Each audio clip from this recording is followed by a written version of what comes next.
Laat weet my, gou. Wil jy hê ek moet eerder gaan na die Zulus toe, of die Soetos, of die Xhosas, of die Chinese?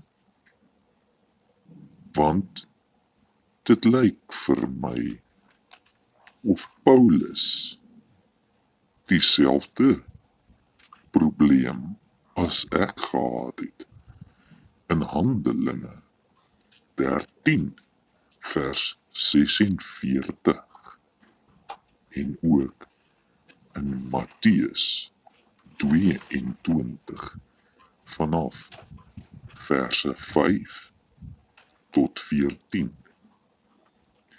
As jy nie belangstel in die bruilofskleed van Openbaring 3 vers 5 nie, dan het jy nie nodig om te luister nie.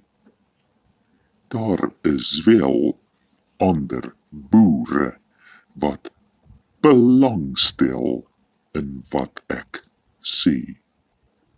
Jy het nie nodig om jouself onder die boer se kam te skeer nie.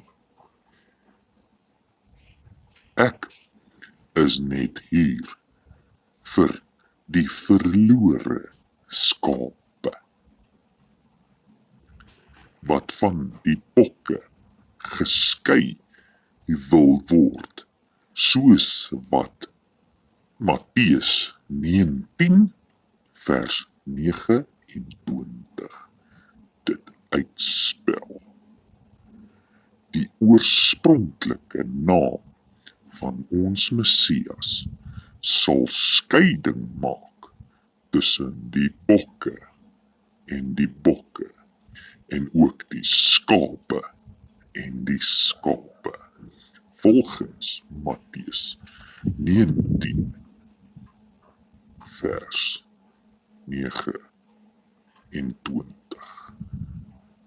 Gaan jy luister en gaan jy saam met my die slawehuis van Romeine 8 vers 14 en 15 verlaat?